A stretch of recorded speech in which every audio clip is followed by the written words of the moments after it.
This is the first part of the KhoodeelaarTV campaign, World Exclusive Diagnosis of Fleet Street. Fleet Street meaning those newspapers, the English language newspapers, of course, that are published from London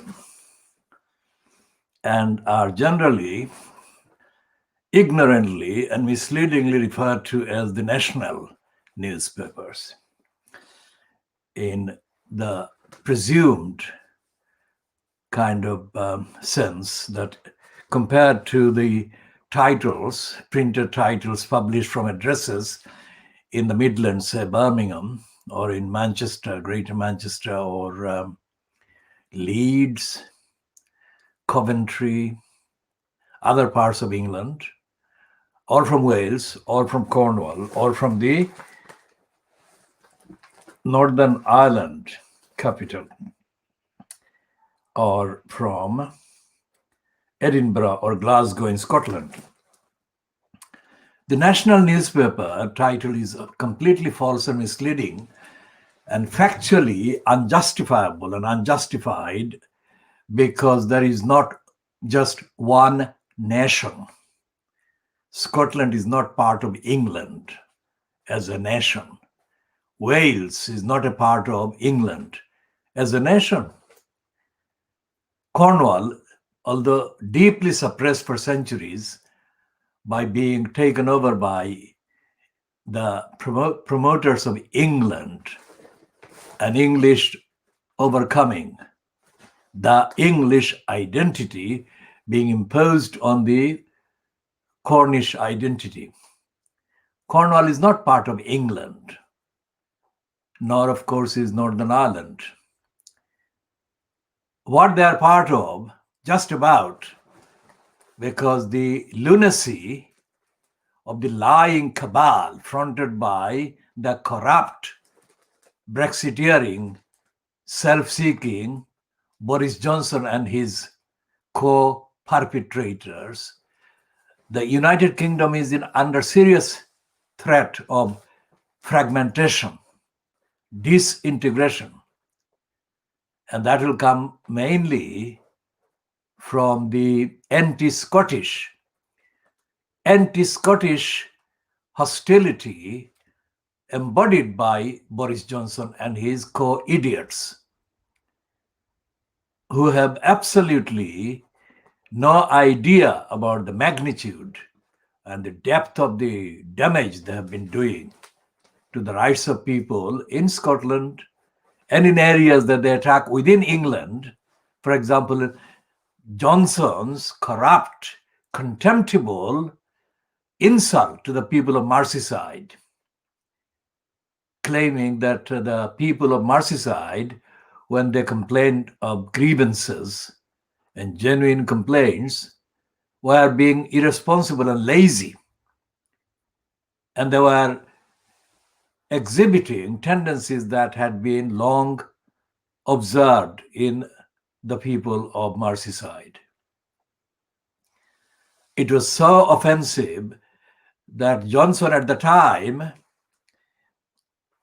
a shadow minister under the leadership of Michael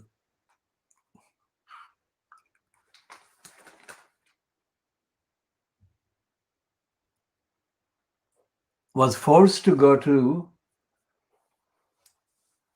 Michael Howard was given no alternative but to order Boris Johnson to actually physically visit Merseyside, Liverpool, and apologize to the people for his insulting behavior or utterances and remarks. The same has not been happening to Johnson since he was forced to apologize by Michael Howard. Because Johnson, who belonged with a thugs club called there was a thugs club which had members from the mainly kind of families, children or so-called undergraduates coming from the families of people with wealth. And so Johnson belonged with the same kind of tendencies, belonged to the same club, the Thugs Club in Oxford.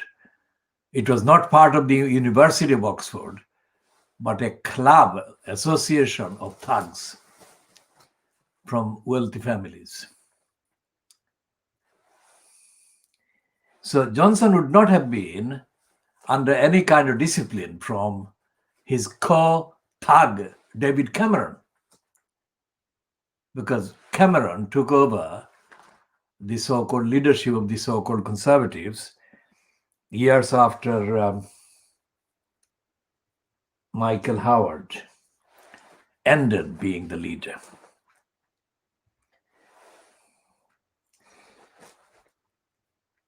And the same thing has happened since Cameron was replaced by Theresa May.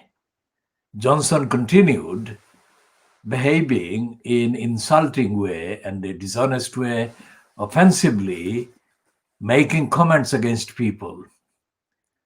Most notoriously, of course, his comments against Muslim people. And before that, he made comments that were brought into the public by supporters of the Ken Livingston at the time, when Ken Livingston was defending his position in terms of electoral kind of tactics and propaganda in the London mayoralty kind of platform, that Johnson had made equally racist remarks against people of African backgrounds and people of ancient original nations across the world. And Johnson was widely condemned for that. But that condemnation did not translate into Johnson being not given the votes, because he made strategically, poisonously conceived deals with other racists and racist forces, which dominate the contents and the narrative in the Fleet Street Papers. We shall come to that in due course and later in this part, but we are now turning to page 9 of today's Sunday Times, and a piece by a highly racist woman called Christina Lamb. Christina Lamb is a notorious anti-Muslim. On her records, I have no personal contact with Christina Lamb, but I have been investigating all the racists in Fleet Street for a very long time. All the racists and liars in Fleet Street, not just in Fleet Street, but in the British so-called mainstream media. And Christina Lamb features as a strategically placed, poisonous, anti-Muslim propagandist. So I am absolutely kind of amazed that she has got a piece to her name today on page 9 of the Sunday Times, which appears, and that is all, it appears to be a sympathetic piece about a family, Bangladeshi family in Tower Hamlets. But it's a completely, transparently to me, on the evidence, part of a racist, anti-Muslim lying package. This idea about her giving a space to these people in poverty in Tower Hamlets, in housing problem in Tower Hamlets, is exposed as a sham, as a dishonest piece, because she gives the prime platform to Rabina Khan as the local councillor who spends her days taking food to families and sorting out housing problems. That is an absolute lie. Rabina Khan does no such thing. Rabina Khan has caused housing problems. She has caused more housing problems than she has ever solved. So why is Rabina Khan being given this space? And the answer is what I said at the beginning of this, introducing this piece, that Christina Lamb is part of a racist cabal, racist kind of coterie, racist number of groups of people that actually operate through the British mainstream as informers and as peddlers of lies against Muslims and for racists. She is well connected with all the crooked holders of power in this country. Christina Lamb is one. She is not the only one, but she is one. There is a counterpart to Christina Lamb who is of Iranian background but is seriously anti-Muslim, called Christiane Amanpour. Now, Christiane Amanpour is married to a dedicated anti-Muslim who was a key member of the administration of Bill Clinton. So Christiane Amanpour, although she comes from Iran, she is anti-Muslim. And this is the key to Christina Lamb, the kind of platforms that the mainstream media gives to Christiane Amanpour and to Christina Lamb, and there is a woman called Cavendish. There is another woman called Cavendish connected with the Sunday Times and the other organs controlled and owned by Rupert Murdoch. So these people, these are women, and they actually use the gender kind of dynamics, if you like, and they always abuse the gender relationship among Muslim communities, societies, Muslim countries, because Christina Lamb is notorious as one of the authors of the narratives against the Muslim societies. And she began her kind of crusade. Remember the crusade? This is the same crusade continuing. And the crusade was begun after she claims, accidentally, unexpectedly got an invitation to attend a wedding ceremony or event in Pakistan some time ago. And she says that's when she kind of found out about the world and her career as a foreign correspondent, world correspondent from the various hotspots of dispute and conflict around the world began. This cannot be said about, this same cannot be said about a person or about any number of persons with immensely greater abilities, skills, dedication, and honesty and morality, if those persons came from Muslim backgrounds or they came from other Asian and African backgrounds. So she is kidding in the pretense that she is concerned about this woman or this family in Shadwell, in Tower Hamlets. And she blindly and idiotically places Rabina Khan as a very good local councillor. There is no good local councillor in Tower Hamlets at all. That cannot be. Even worse than that, she ignores the fact that Rabina Khan was for 5 years,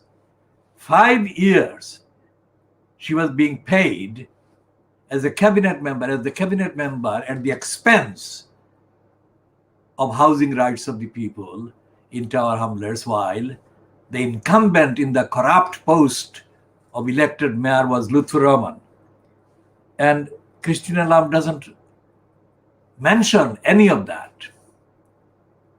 And the reason why she doesn't do that, and the reason why she is mentioning Rabina Khan and not any of the other councillor, not even Harun Mia, who is the other councillor. There are two councillors from the Shadwell ward in Tower Hamlets, who is Harun Mia. Harun Mia is a shopkeeper, local shopkeeper, businessman, and is the only councillor in Tower Hamlets publicly still willing to claim connection with Lutfur Rahman. But both of them were councillors from the same ward, while Lutfur Rahman was in place as the incumbent in the corrupt post of elected mayor. And during the years of incumbency by Lutfur Rahman in Tower Hamlets, housing was not treated any differently than housing is being treated by the current incumbent, the crooked John Biggs, in post as the elected mayor. And even before Lutfur Rahman was in place, starting in October 2010 as the so-called elected mayor, people's housing needs in Tower Hamlets were not treated as being urgent or as being important. In other words, they were not treated honestly. In other words, Tower Hamlets Council was as corrupt even before Lutfur Rahman became the incumbent in the corrupt post of mayor.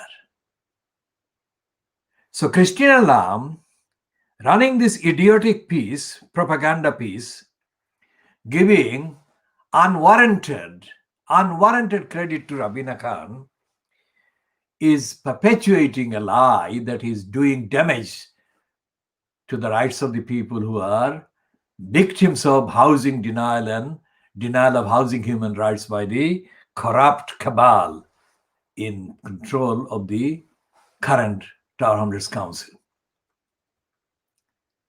Rabina Khan's record is one of hostility, denial, and lying. Let her publicly show the evidence that that is not the case. Rabina Khan took part over the years that she was in post, placed there by Lutfur Rahman at the expense of housing rights of people. She took part in causing obstruction to the people's housing rights being met by the council, and she perpetuated peddling, promoting, backing, and she was complicit in the corruption and the criminal denial of people's human rights and housing human rights as carried out by the paid post holders at the expense of housing, at the expense of people's welfare rights and needs that are connected.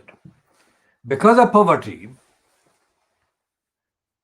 caused by Tower Hamlets Council historically and perpetuated by it currently, because of poverty, a large number of people, ordinary individuals and families in Tower Hamlets, have to apply for and depend on what is called the welfare benefits.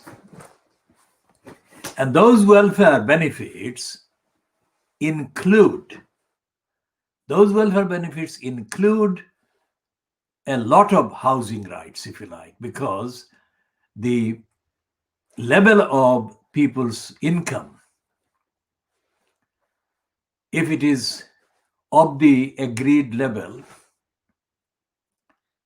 then the level of income entitles them to rent rebate.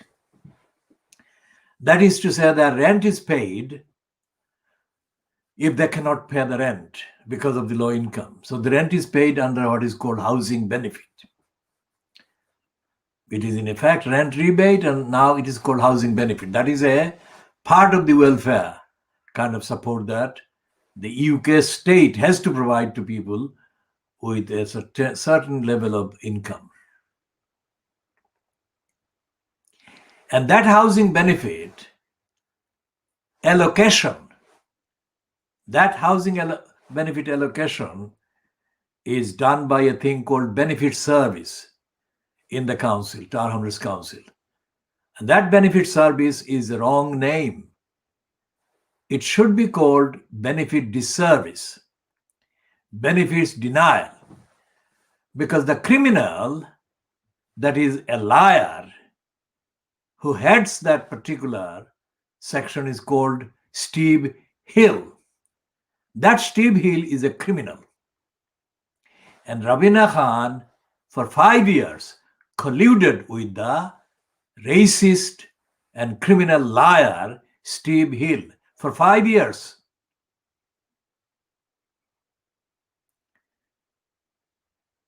And in one particular incident where Harun Mia was present as well as Rabina Khan, at a meeting held with a local resident in Shadwell with Steve Hill. And that local resident expected his two local councillors, Rabina Khan and Harun Mia, to speak up for his rights against Steve Hill's lying. And during the meeting, whatever the length of time that was, during that meeting, Rabina Khan and Harun Mia played as agents, as instruments, as tools of Steve Hill, who was supposed to be an employee of the council. And those two councillors were supposed to be, in terms of democratic kind of structure, the people that were in place to call for Steve Hill's accountability. But they behaved as if they were his agents, his servants.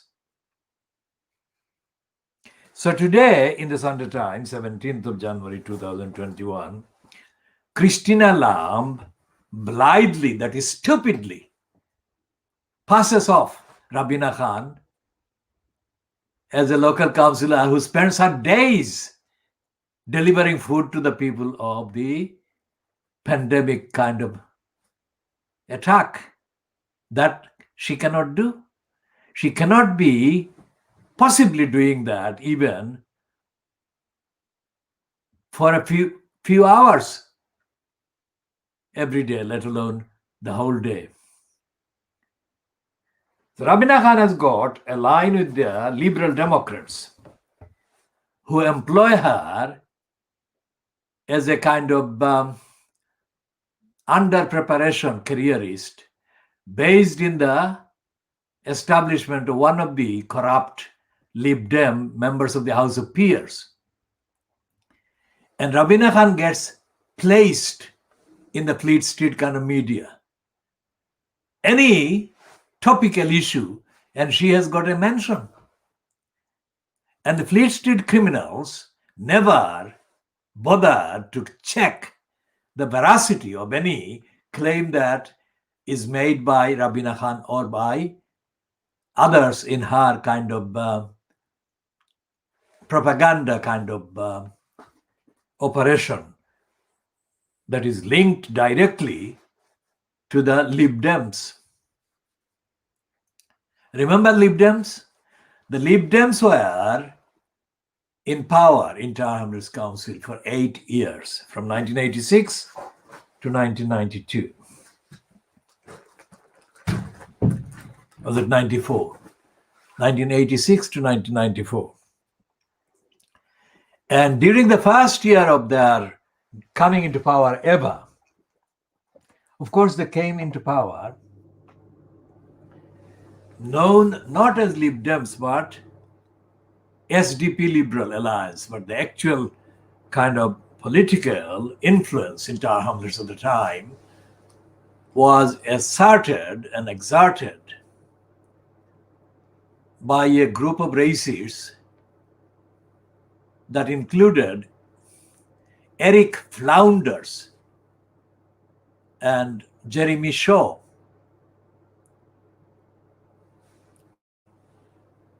And there were a number of Bangladeshis, members of the Lib Dems or SDP liberals at the time. Those Bangladeshis suspended their kind of intelligence, whatever intelligence they had, and they became stooges of this racist group. And Jeremy Shaw was plotting to put Bangladeshi families on boats in the River Thames instead of giving them homes. So we demanded that that be immediately scrapped, and we marched and we went to the then Tower Hamlets Council HQ in the Patriot Square of the Cambridge Road. And we took over one session of the council. We actually went into the council chamber and took it over. As a result of which, the criminals started to look for venues that they could cite the Tower Hamlets Council town hall at, which is how the Mulberry Place in the Blackwall Tunnel area was chosen by the Lib Dems. So that's a historic fact, and there's a series of historic facts, unique facts that we have now published on this broadcast in reply to this corrupt piece by Christina Lamb in the Sunday Times. Which is why we are saying that the corrupt post of elected mayor must be scrapped.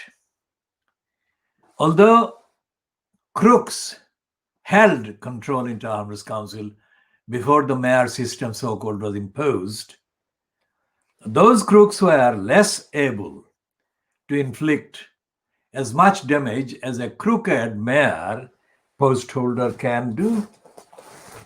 For example, Rabina Khan sat at the bogus mayor's cabinet meeting charades. And she and her other colleagues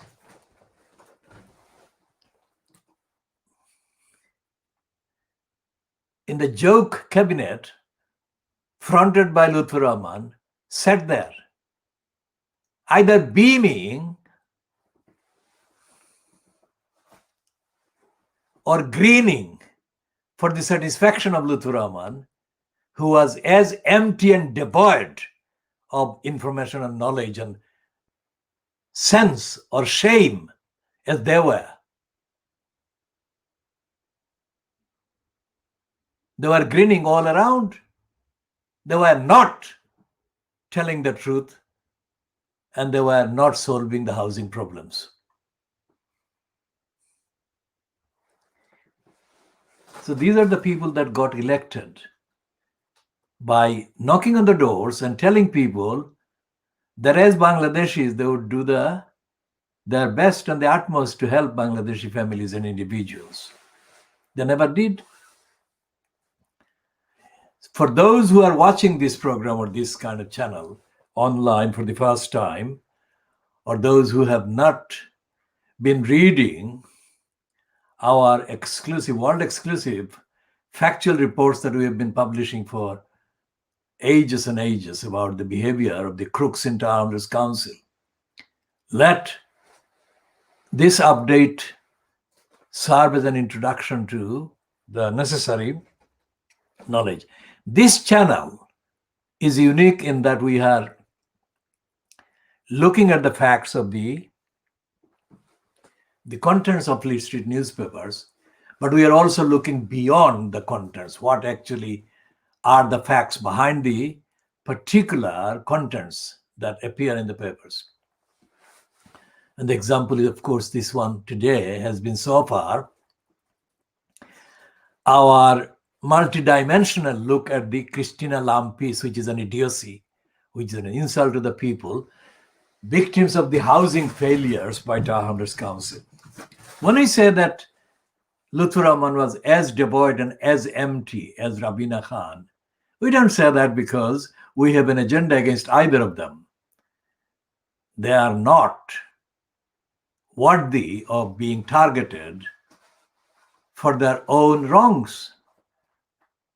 But what they are in need of is exposure as part of the evidence of dysfunction that is done to the people in Tower Hamlets who need service in housing, in community safety, in employment, and in general well-being of the people.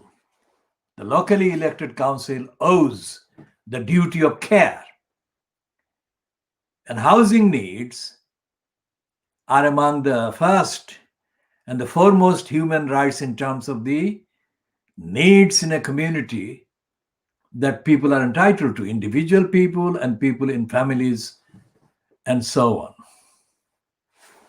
We're talking about all of these at a time when the increase is continuing in the spread of the virus. So this is something that has been going on for the last, 2 calendar years now, into the second calendar year now. And the role of Tower Hamlets Council is on public display for those who are interested in looking for the facts, looking for the evidence, and are dedicated to finding the truth, as opposed to grinning in harmony and in an orchestrated form, grinning for whoever is now seeking to become the next mayor or whatever. They will find that Tower Hamlets Council has been abjectly, that is brazenly, that is undeniably, intentionally failing the people in Tower Hamlets, regardless of the councillors' backgrounds, regardless of the mayor's backgrounds in terms of ethnicity, nationality, whatever, and regardless of the backgrounds and the identities of the people being betrayed, let down, ill-served, and done disservice to. Any investigation, any look at the state of Tower Hamlets Council, and any look at the level of poverty, deprivation, and denial inflicted on and suffered by the people in Tower Hamlets will show, and does show, that Tower Hamlets is one of the most deprived boroughs, areas in all of London, in all of England. So, for example, if we look this one up, let's say,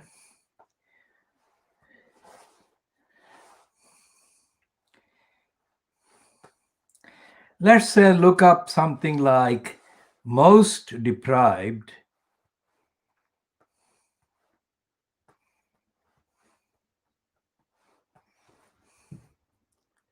So I have entered 3 words: most deprived borough, and there are 4,100,000 results in 48 seconds.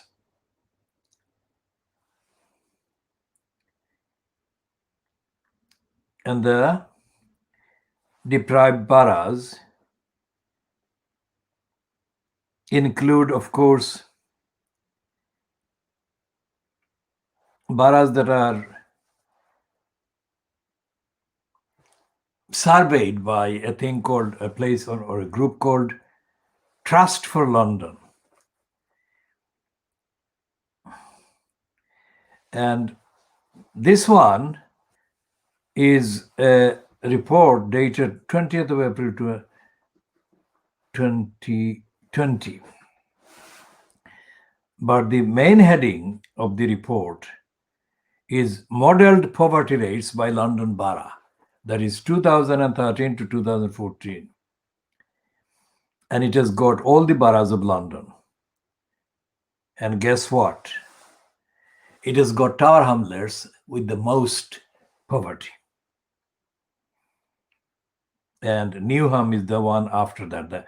So let's read the bit about the 2013-2014 kind of statistics as published by the Trust for London.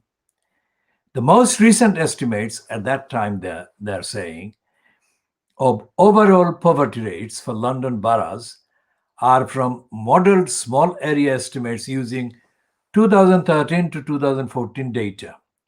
According to those data, the boroughs with the highest proportion of people living in poverty, guess what, are Tower Hamlets. And then it is followed by Newham, followed by Hackney.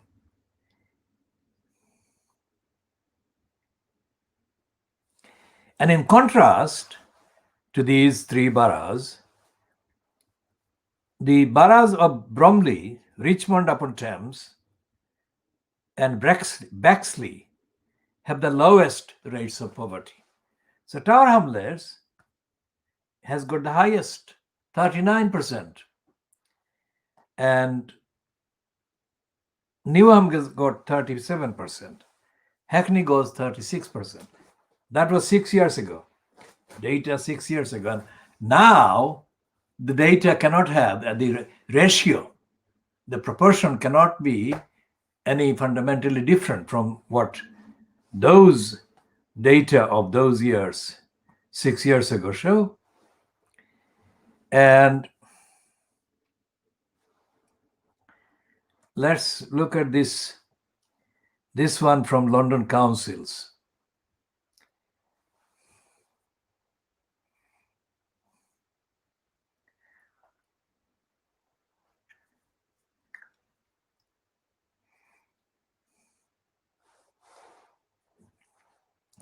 And there are various indicators, there are various measures to measure deprivation.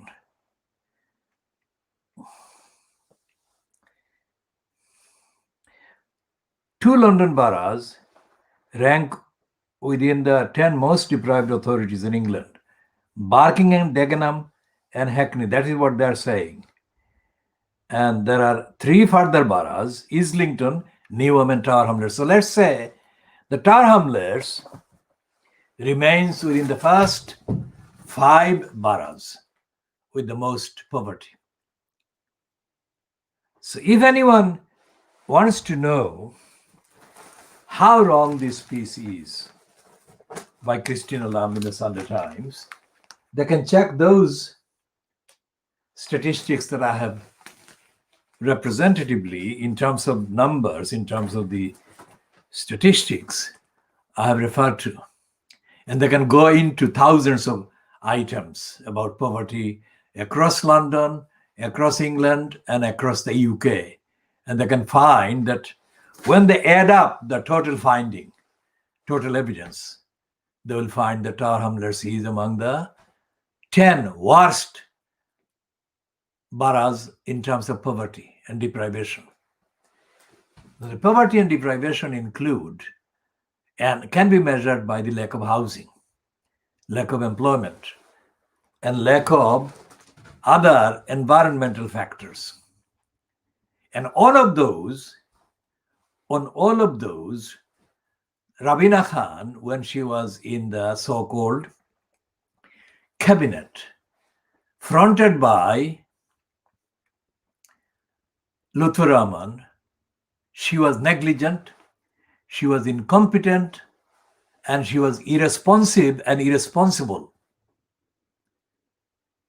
And since Lutfur Rahman was ousted by Richard Morey on the 23rd of April 2015, Rabina Khan has creepily tried to chalk out a kind of alternative career for herself that is not directly connected. The path, the route, the manipulation, the networking, not directly linked with Lutfur Rahman. But that's a lie. Because essentially, Rabina Khan, in terms of her negligence and her denial, has remained unchanged. Because when she was grinning for Lutfur Rahman and she was lying the lines that were suitable to maintain Lutfur Rahman in his position of denial, she was doing that with the knowledge that the ordinary voters in the community, the ordinary people in the borough, she was assuming, were too ignorant to tell the difference between her doing the right thing and her lying to the people and lying about the people. In the 10 days, well, within the 10 days of her kind of finding that Lutfur Rahman had been ousted from the post by Richard Morey on the 23rd of April 2015, she appeared at an event held in the Mile End Water Lily Place on the 30th of April 2015, in which she pointed to her right as she stood on the platform where Lutfur Rahman was standing, and repeatedly gave him credit for creating her political personality and her career. This man, I owe my career, whatever I am doing, to this man. It's on the videos. It is still on the videos. And if anyone has deleted any videos, they can be found again. And we shall be posting on our social media accounts, Facebook and Twitter, anything that we find, either the live active video or still framed, still images from that video. Why is this important? Because the scandal that Lutfur Rahman embodies as the post holder in the corrupt post of elected mayor at the expense of Tar Hamlet's people of all backgrounds, the scandal will last long after Lutfur Rahman and Rabina Khan have passed away, and the population that is currently the population in Tar Hamlets is no longer around, because it will be on the records. And that will undermine the universal cause.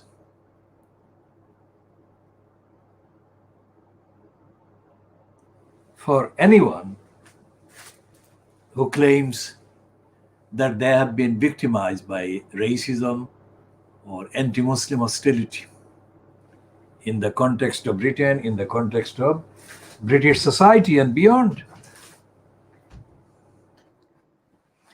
When the child, Langdon Park schoolboy, Ajmal Ahmad or Ajmal Hussain, we shall look at Ajmal Ahmad, I think, was murdered by others from the same background, the Bangladeshi boys murdered a Bangladeshi boy at the time a pupil at the Langdon Park School in Poplar. Lutfur Rahman was in post as the elected mayor post, and Ohid Ahmad was Lutfur Rahman's so-called community safety cabinet member. As I have said before, not on this program, but before, on this program, but on previous occasions, I went to ask Ohid Ahmad what he was doing to make sure that Bangladeshi boys didn't indulge in violence against other Bangladeshi boys or in violence generally, or other boys and other girls for that matter, other young persons in the borough didn't choose the career or a path of violence. Full stop. And Ohid Ahmed refused to engage in a full conversation with me on this. And that is symptomatic, but it's still fully evidential evidence of the corrupt and scandalous and disgraceful, negligent role played by Lutfur Rahman and his so-called cabinet. And Rabina Khan did similar things in terms of housing throughout the 5 years.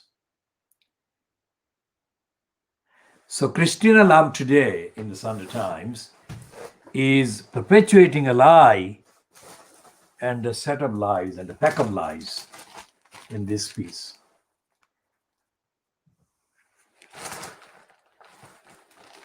And she gives Rabina Khan the propaganda in that part, that column on the right here.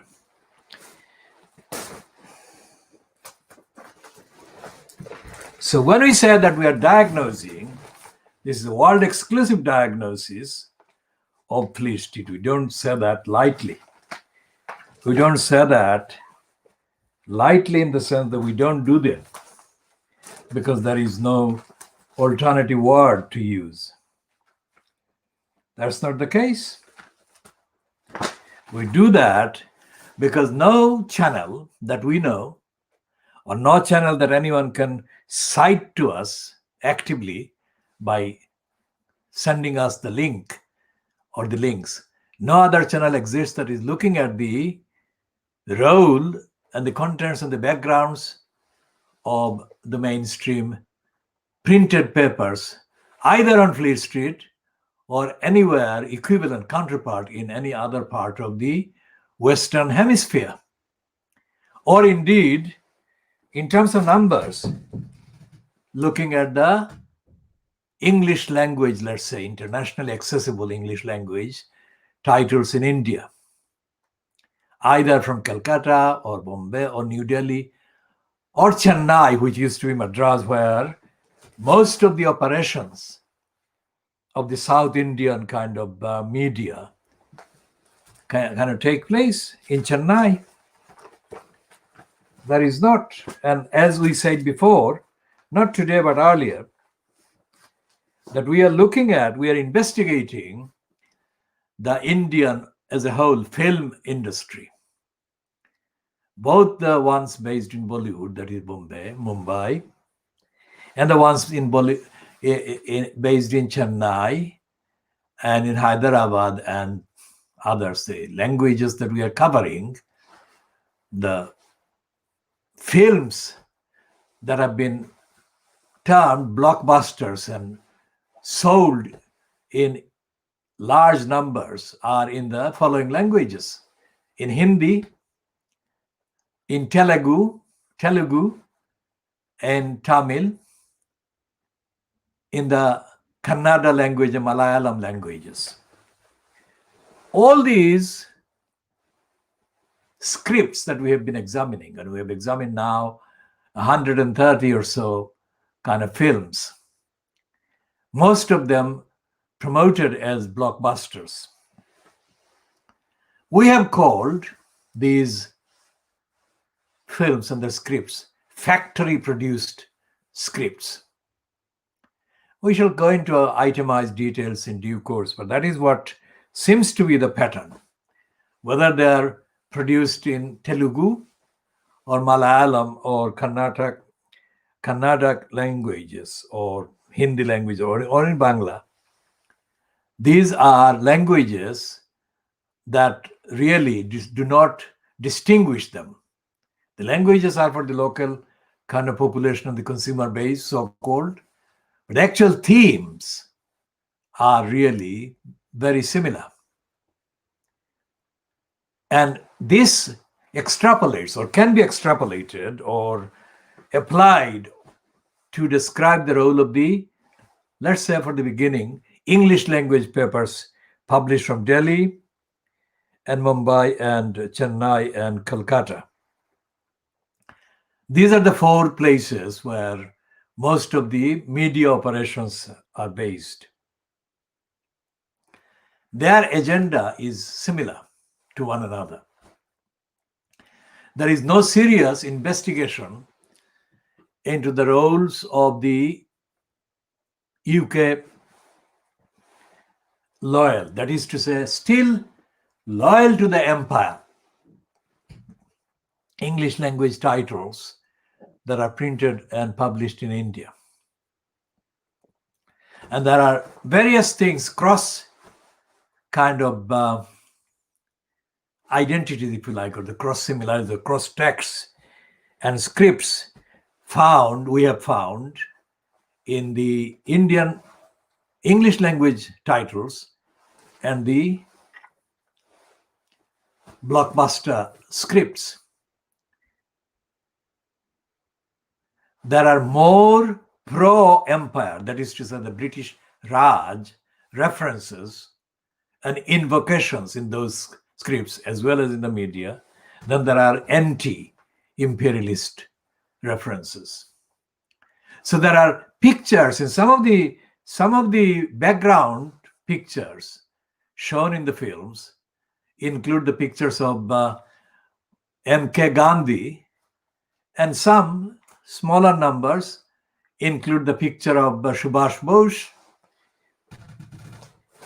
But despite the fact that they do that, they don't actually substantiate those depictions or those kind of portraits or portrayals by substantially anti-imperialist contents in the scripts. We shall be doing more of that and on that in due course, of course.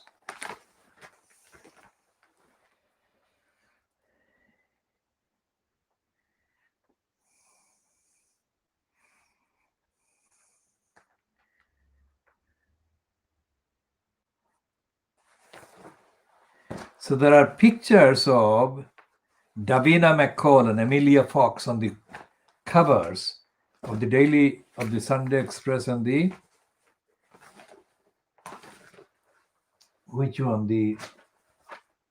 Daily Express.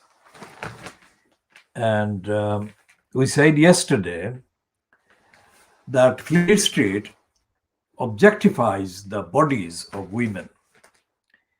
And this is the case on Sunday as well. And the Mail on Sunday has got the picture of Jemima Khan. Well, the Khan is actually related to her previous marriage to Imran Khan of Pakistan. So she has caused anguish to a woman whose husband or her boyfriend has moved in with Jemima Khan.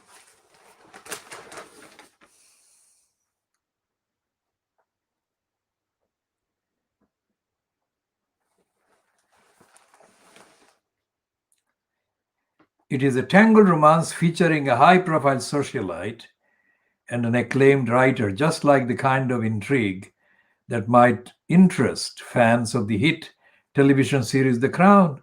But this plot development involves the show's writer, Peter Morgan.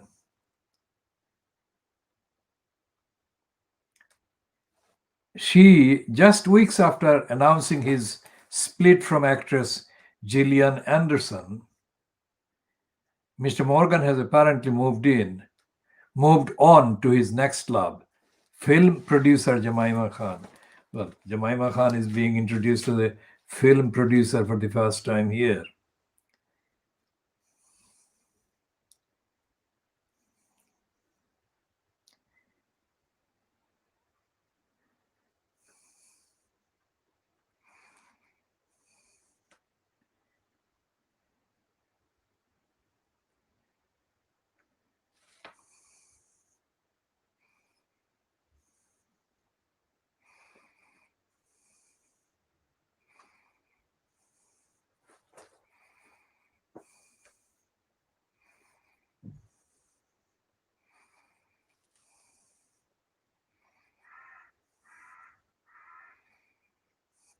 So they're saying that Jemima Khan has been the one that has been leading the move with Peter Morgan.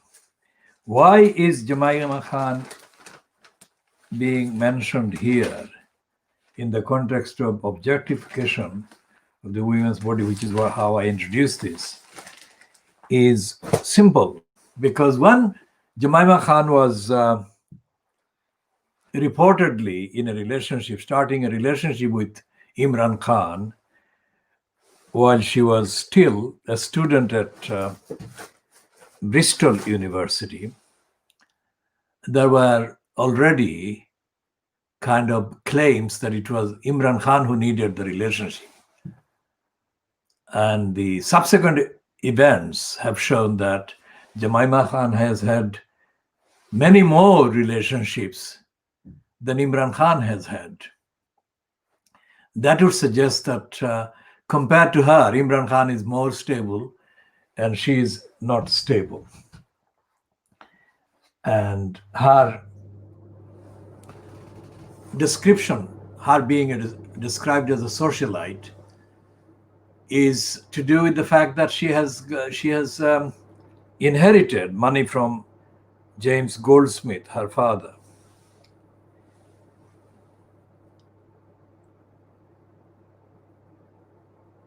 And she has been given promotion based on the fact that she's a woman who has inherited money. Her so-called partners have not been given that kind of promotion. And that is entirely to do with the fact that she is a woman and of course she has got inherited wealth. There is no evidence that she has contributed to the campaigns against racism or to the campaign for equality, for human rights, whatsoever. In fact, when Imran Khan got elected and he got appointed the Prime Minister of Pakistan, Jemima Khan expressed her racist disrespect and lack of gratitude to Imran Khan. And she described him as the father of her children, not as her ex-husband. How did the connection happen? Her children and Imran Khan being related without her. That is subtle, but that is also contemptibly racist and ungrateful and corrupt. She probably has contributed more money to cultivating various relationships than has been so far published. For example, the relationship that she had with Russell Brand, one of the series of relationships,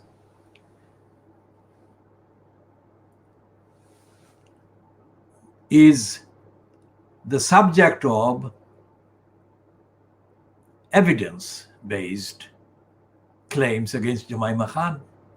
That evidence may not have been published yet, but that evidence exists. And the fact that George Galloway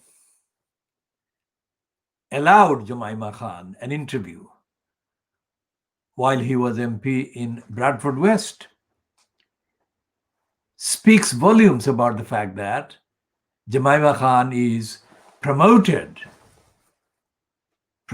as a glamorous woman, not because of the contents of her intelligence or her brains, let alone the contribution to the realms of morality and ethics on the part of Jemima Khan.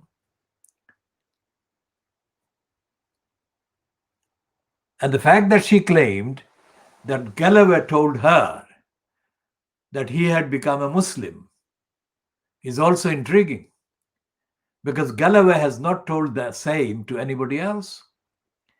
And in fact, after Jemima Khan made that claim public, Galloway totally distanced himself from that claim. It's interesting that Galloway hasn't denied it.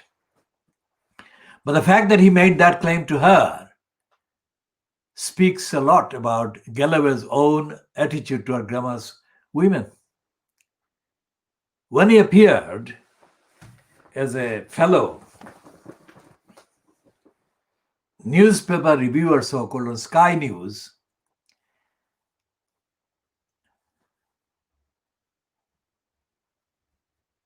alongside Isabel Oakeshott,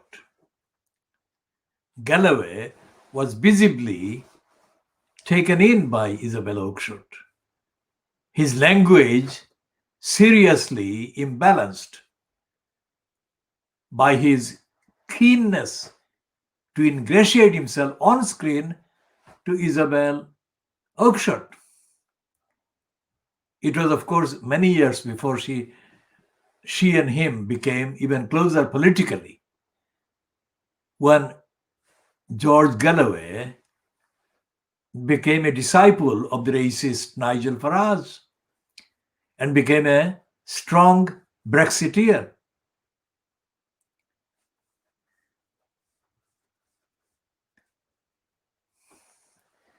Isabel Oakeshott is a proven liar. She has been unable to refute serial allegations of her lying and inventing stories and making up things.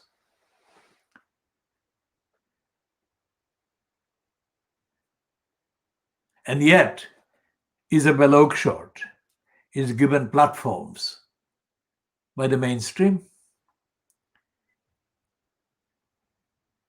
And that is part of the same agenda and the bias and the corruption of Fleet Street and the mainstream media in this country.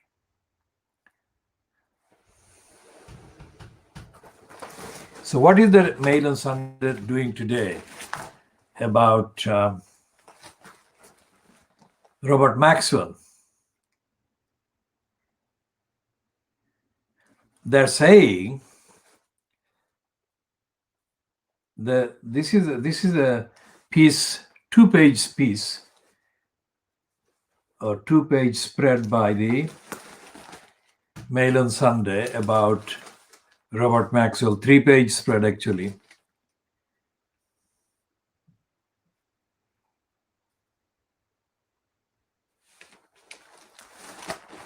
And this one is saying that Maxwell was besotted by his young, blonde private assistant while he had £1 billion in debt and was regressing into childlike behavior that appalled his family.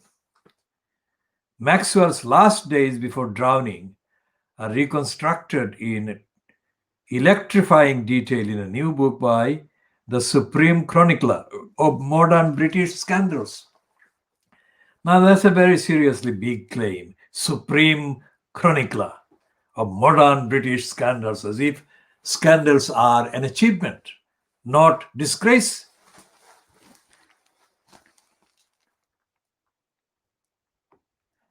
Now that's the Mail on Sunday doing the thing on Robert Maxwell.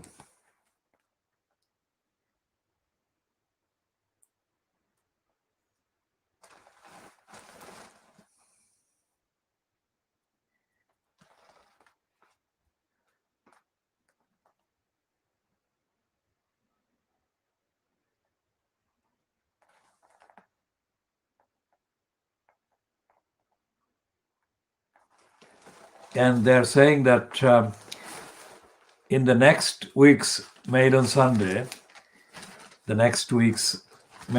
carry the next part by the same writer, who is saying that he regularly, that is Maxwell, regularly thrashed his children with a belt and that he beat up with a belt his favorite daughter, Ghislaine. Now, remember Ghislaine Maxwell? Ghislaine Maxwell is the one who is involved as the procurer of children for sexual abuse by Andrew, Brenda's son, that is the monarch's son Andrew, and Epstein.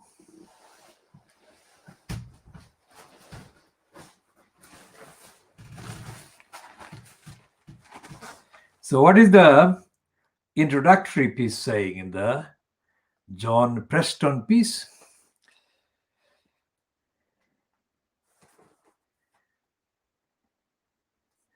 In the summer of 1984, shortly after Robert Maxwell became the owner of the Daily Mirror, the newspaper's then editor, Mike Malloy, bumped into a psychiatrist friend.